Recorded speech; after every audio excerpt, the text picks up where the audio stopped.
How is everybody? Let's just take a walk down to the shed at the end of the garden and I'll tell you about this week's video. Hope you're all doing okay in these strange lockdown days. Welcome to the shed, by the way. I have to tell the story of this shed at some point, but not today, not today. Before we get started, I'd just like to say a massive thank you to all the people that have supported me on Patreon. I'm enormously grateful. I'll put a link below in case any of you want to take a look at what's on offer on the Patreon page, but no pressure, okay? No pressure at all. You're doing me an enormous favour just by coming here and watching the videos, and those of you that comment as well. I love the comments, but as they say, every little helps, so there's a link below to the Patreon page. So I'm still doing my, my daily exercise walks, but today I really wanted to share with you one of the walks I did with Iain Sinclair for the film we made of his book London Overground. Now we did, I think it was like 7 walks, but of course when you make like a feature documentary, and that film was made to go into festivals, it opened at the Rio Cinema, the beautiful Rio Cinema in Dalston, in the East End Film Festival, the brilliant East End Film Festival. So you end up with a 75-minute film. Of course, like those walks, there's so much material on those walks that, you know, we'll never see the light of day. So I wanted to cut together at least one of them in totality to share with you today. And today's walk takes us from Battersea down at St Mary's Church on the Thames at Battersea, and it ends at Wandsworth, what's it called? Wandsworth Road Station. And Iain's on magnificent form as ever. In case you haven't watched the London Overground documentary, you haven't heard of Iain's book, London Overground was a book that Iain Sinclair wrote where he walks around what he calls the Ginger Line. There's like a circuit of the Overground Railway, and he did that in a single day. I think it's like 32 miles, and he did it in one hit with the brilliant filmmaker Andrew Cotting, who's got a new film out with Iain Sinclair called The Whalebone Box. You've got until the end of the month, the end of April, to catch that on Mubi, which I highly recommend. So it's a walk that they did in a day, and when we made the film, we broke that into sections and we spread it over the course of a year. And this is one of those walks. I hope you enjoy it.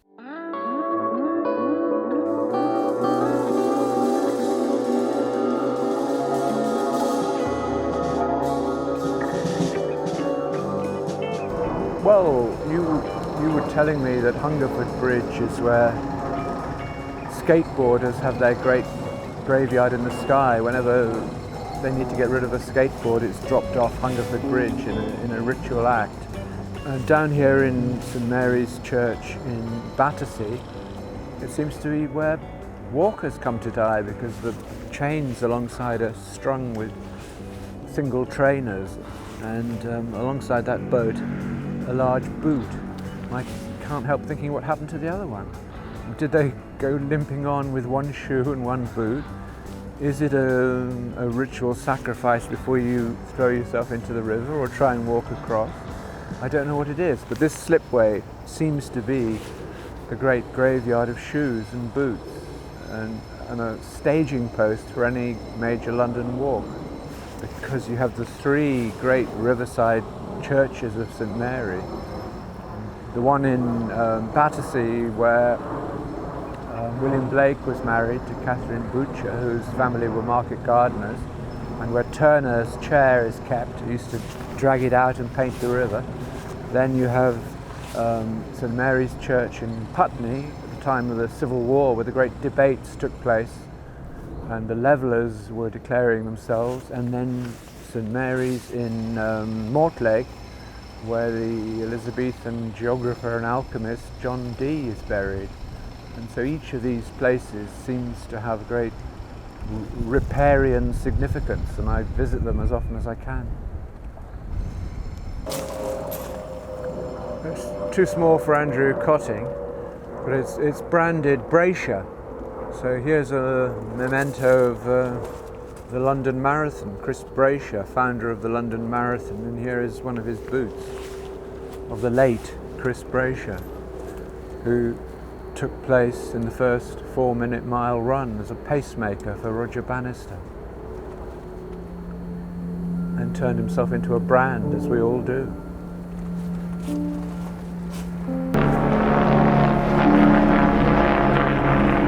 Turns up if you Googled it, you'd find that the TV had liked this as location and used it lots of times, because it's one of the few points where you've got easy access to the river.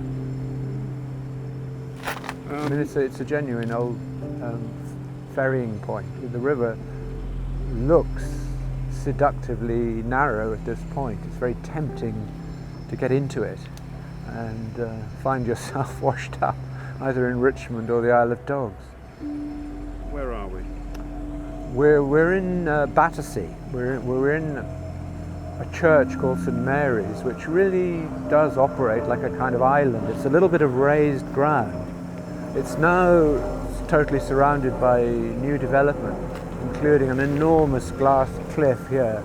But I mean, obviously, just strip that out of your mind, because none of that was here. This was a place that stood out on its own, and is still needled to the ground by this milepost, as if this is really a place for people who are passing through on journeys or pilgrimages. Great London walkers will see this milestone, touch the milestone, go down onto the beach and see this chain full of shoes hanging there. And you don't notice it. You don't notice it in passing by. You more or less have to walk here to get it. But it's really annoying too that the church is locked most of the time. I mean, you can make special arrangements to see inside it, because I'm so well aware that this was a place that Blake came to from his own Lambeth. He comes down here and he has to live here for a week or so before he gets married to Catherine, who was from a family of market gardeners. Because behind us you've got Lavendar Hill, and Lavendar Hill literally was a hill of lavender. This was an area of flowers, vegetables, crops, and you've got to picture that. You have to picture the church standing out as the dominant thing, and Blake getting married here. It's wonderful. And equally inside the church, this old stained leather chair that apparently Turner used to live. I mean, there were many sites where Turner lived and worked, but Turner dragged this chair out to a perch somewhere here to look at the river and catch the light. So all those relics are in there, but I'm afraid you have to make special arrangements to see them. But for me, that's that numinous connection to going further down and checking in on the levellers at Putney, and then looking for the grave, which is unidentified, of the alchemist John Dee, who talked to the angels at Mortlake and who had his great library destroyed, and fell into a relationship with the con man, mystery man Edward Kelly, who turned up on his doorstep and persuaded him that he could act as a mediator with the language of angels. And I think if you move down this river, you begin to get a sense of the language of angels, whatever that would be.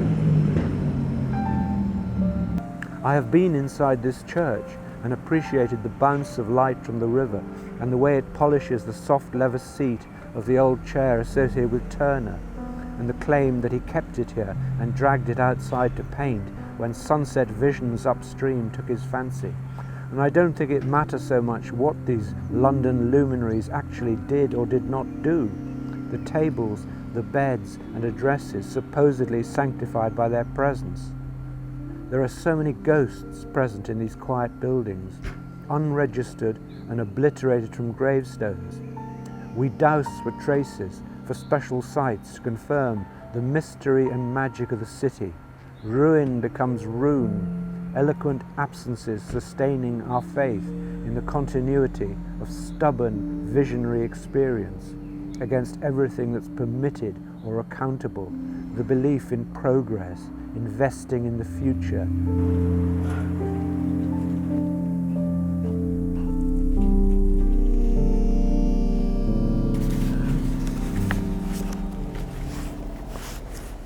Battersea High Street is now the kind of place where house movers stencil furniture logistics on the side of their vans. The elevated tracks of the Overground are having an immediate effect. And this is also where Andrew Cotting found at the side of the road here a book called London Falling by Paul Cornell. Only they can see the evil. This is a red pentagram for the cover.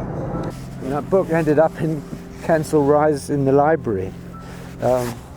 There was a library protest going on where a threatened library had put up a plastic tent on the pavement outside. And they had a notice up to locals, please don't bring any more books. The place was just overflowing with books. But when we'd reached there, Andrew pulled out his battered copy of London Falling and he said to me, write something. So I wrote a little account of our day in this book and I stuffed it into the free library and left it there in the right place, in the C section, and waited to see what would happen, if anyone one day might find it. And so the walk became a kind of exchange of scavenged accidental literature, defaced by my written accounts of our walk and posted through doors or into libraries. So they're now floating in a kind of satellite belt all around London.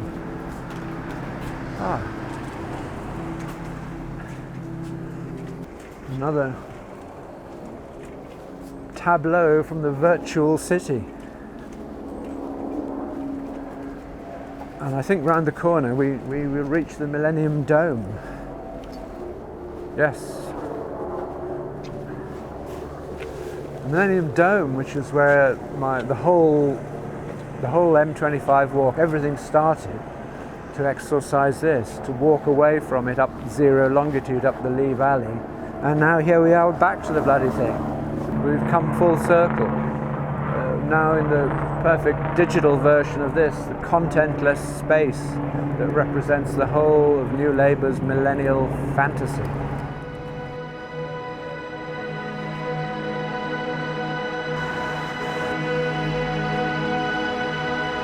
I'm just wondering at what point you dissolve into the street. It's a Nick Papadimitriou effect of effecting a genetic exchange with London. I think if you keep walking long enough, you literally dissolve into the pavement, take on the molecules.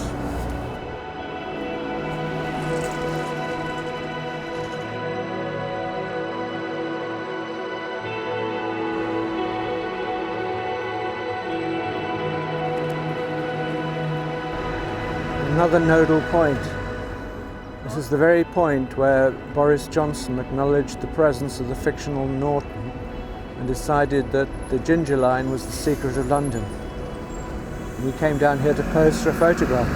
Norton is a fictional projection which I use like a mask from time to time. He was a character originally in a book called Slow Chocolate Autopsy. And this is a character who's trapped by the space of London, but he's free to move in time, so he can operate in all kinds of eras, but he's never allowed to break free of the gravitational field of London. So he turns up with Christopher Marlowe, he turns up to witness all kinds of events, but he is endlessly frustrated in his attempts to escape London. And the final get-out was when he's taken over as a character by Alan Moore, and he appears in League of Extraordinary Gentlemen. Like a man who's hanging around King's Cross Station and is endlessly babbling nonsense about the mythologies of London. I don't know where the idea comes from. So I like the name, and I borrowed it from William Burroughs. It's at the start of Junkie. When Burroughs is confessing the history of his addiction, he says he's met a man who was going under the name of Norton. It wasn't his real name. And he gets him hooked, and he sells him a machine gun as well at the same time. So quite a significant marginal figure. And on our orbital walk, I was very pleased to find the sign for Norton, so beautifully painted in red and white, quite close to Clapham Junction Station. So I'm going to award you this card to take away, which also comes with a second card representing Andrew Cotting looking completely mad on his night walk with an avenue of skeletal trees as he stepped down from the hospital in Denmark Hill and descended towards the flats of London, yet again where he'd grown up. Long live Norton.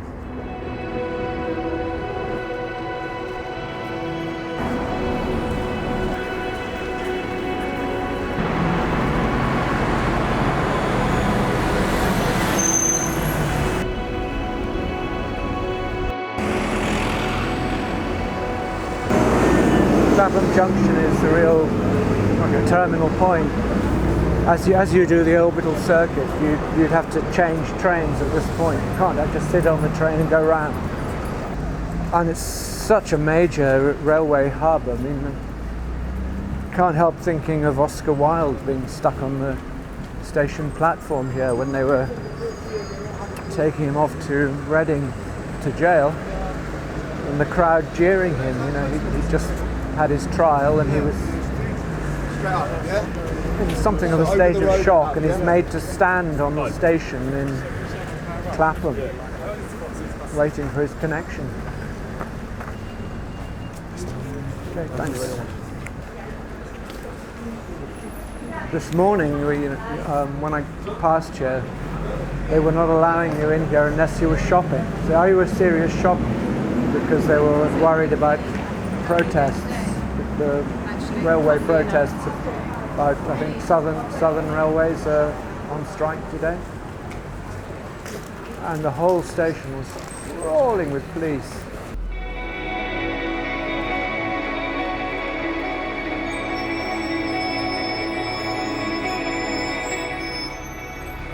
Just endless bars and restaurants on here that never really last very long.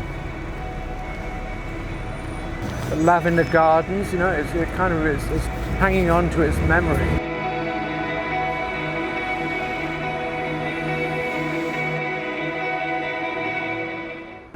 I was quite taken with the decayed pastoral of this mural on the end of this house here. As if some sort of ancient forest was breaking through the end wall.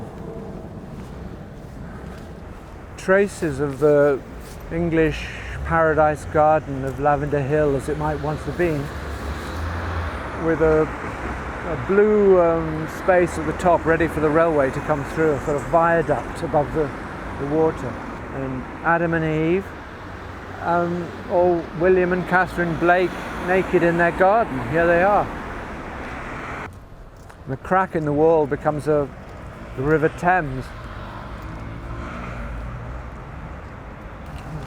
Here's the river coming along, and the whole mass of London. And Adam hasn't given up the apple to Eve, he's holding on to it.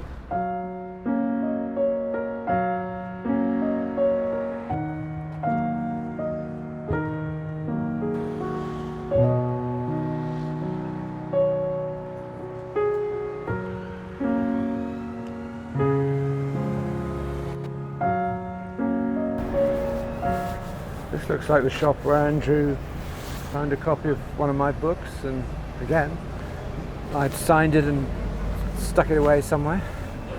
And he bought a copy of Bruce Chatwin's songlines, or no, it wasn't songlines. It was, what was it? Yeah, the book Andrew Cotting bought to reward the dealer for his tolerance and biscuits was a paperback by Bruce Chatwin. What Am I Doing Here? A collection of essays and travel bits. I flicked through it.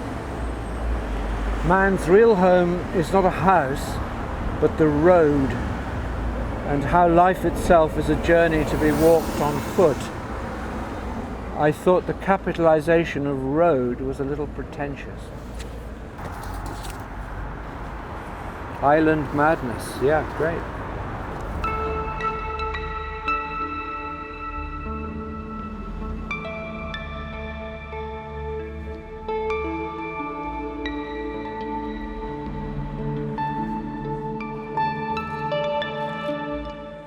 To the chase, to the home where the stories are cooked, to the kitchen table and the kites and the plates and the retrieved junk shop bits from round the corner and the photographs.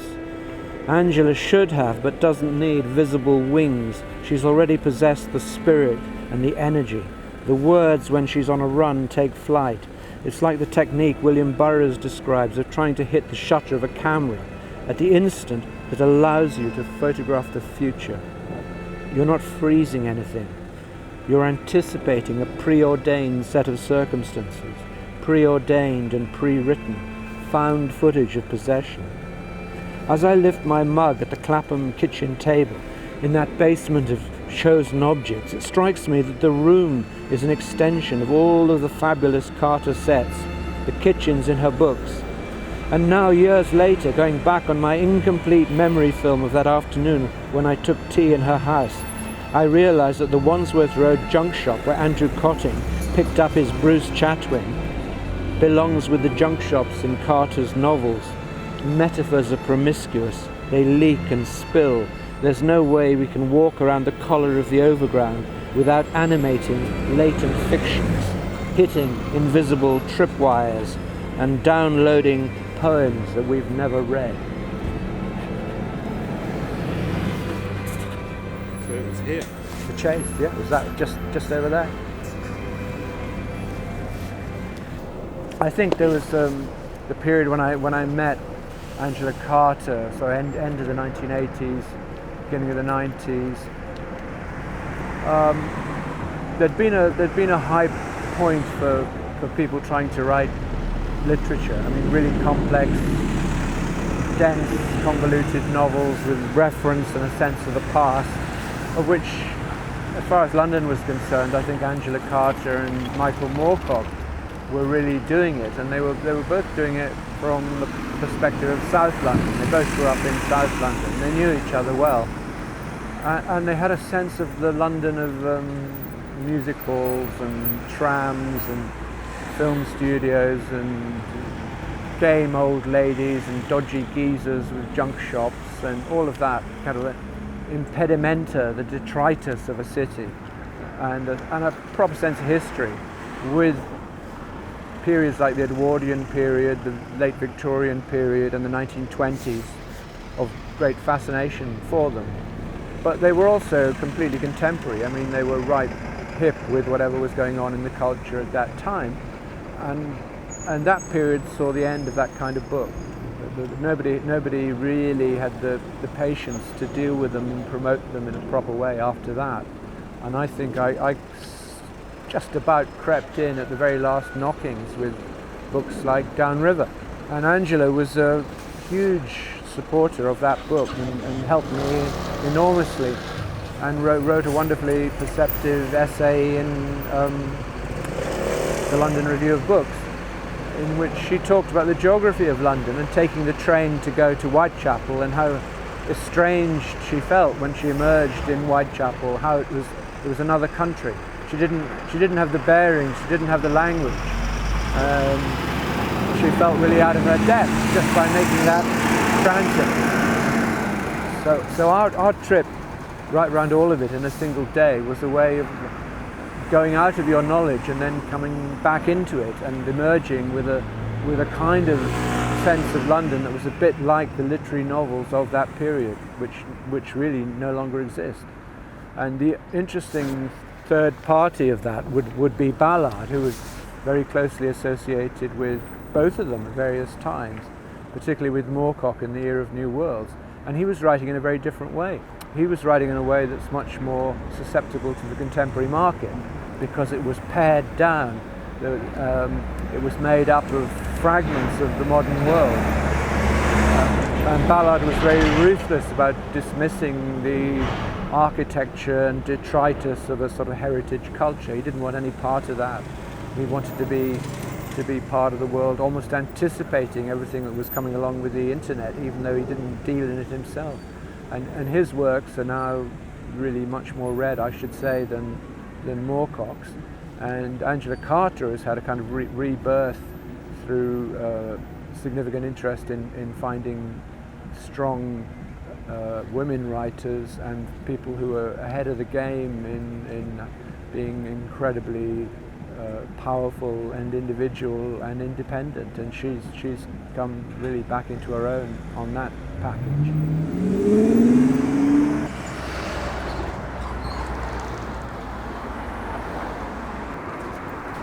Surprising number of the old trade signs are surviving along here.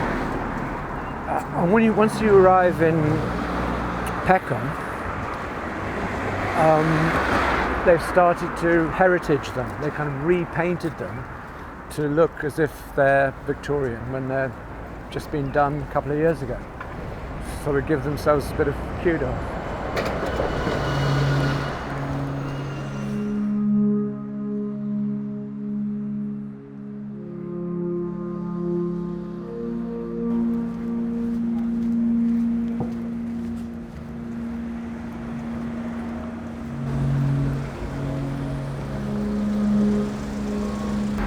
way that in downriver the focus was around Brocklands and Yes. development, do you think if you were doing a similar project now, it would be here? It would. But I think if you were doing a similar project now, it would be much more difficult. Because the project with Docklands, Isle of Dogs, was that I knew what the old Isle of Dogs was very well, because I used to go down there with a tractor and cut the grass, so I knew it as a kind of a pastoral landscape with industrial dereliction around the edges of it.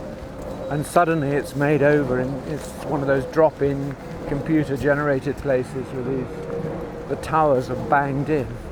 It's very easy to see it as a kind of island. I call it Isle of Doges, as if the Pope had taken it over. And all the stuff I fantasized about as if it was all the public land was made private and there were security checkpoints and all of those things, all basically came about. Or you could have anticipated it even earlier with the mid-70s when Ballard wrote High Rise and set it down there. But if you tried to think, how would you describe this riverside development strip here, it's very much more difficult to get a handle on. I don't know whether that's because I'm much less familiar with what had been there before. But I think what had been there before was quite hard to penetrate. There were lots of areas that were completely closed off. There were, Patrick Keeler, and Will Self have both written about Nine Elms as a kind of area of coking plants, storage facilities, working river, suddenly given over to this kind of completely amorphous development. I mean, it's much easier to write about something that's old and decayed and gothic and is suddenly catapulted into a science fiction dystopia than it is to something that's dissolved secretly into something else. But as I say, with the whole idea of the last London, it's this idea but you're able to write about an area for just so long, and I feel I've matrimony place. That's one of the unexpected sights of London, I think. It's quite Parisian, the steps up and the green. Beautiful. What's this? Demolition of existing buildings. You know, I find one place I don't know that has an atmosphere leading to a garden, and you see immediately the demolition notice is already in place. So this kind of sneaking around London to find these luminous locales gets more and more and more difficult all the time.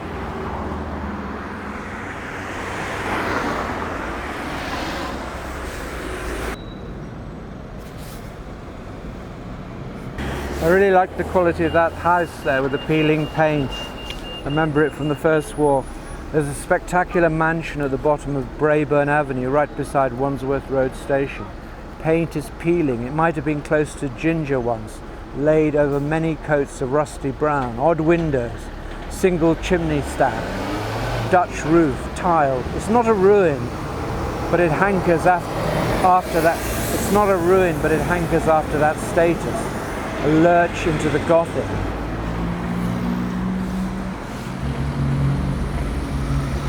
Really auditioning to be part of something.